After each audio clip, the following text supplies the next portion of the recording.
Hey, I'm Casey, Product Manager with Sierra Designs, and I want to take a few minutes today to talk about downfill. We get quite a few calls into our customer service department asking about downfill and if a 600 fill bag is colder performing than an 800 fill bag. And it's pretty simple, so I want to take a few minutes to go through it with you.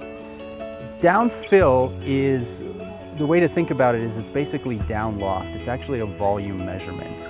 And when we purchase our down, we work with a manufacturer who sources it, they'll clean it, they apply the dry down treatment to it, and then they separate it by fill powers. That down then is sent to an independent laboratory where the down fill is actually tested, and that's going to tell you whether you have a 600, 700, or 800 fill down.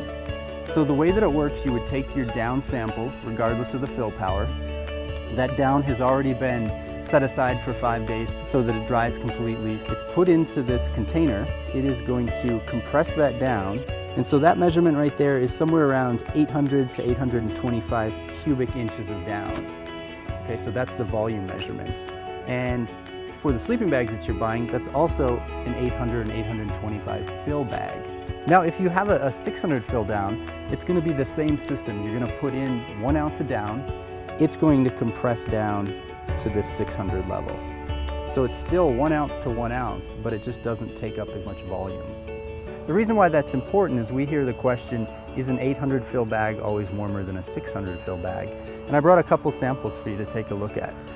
So right here what I have is I have a Mobile Mummy 800 and I have a Mobile Mummy 600. Both of these bags have been EN tested and they have the same temperature rating. So one is not going to be warmer than the other. They both tested to a 16 degrees limit in terms of EN, but you're able to achieve that temperature range on the 800 fill with 18.5 ounces of down, as opposed to having to use 2 more ounces of down on the 600 fill to reach that same temperature level. So ultimately, they have the same temperature, but your 800 fill bag is going to be lighter weight, typically more expensive as well.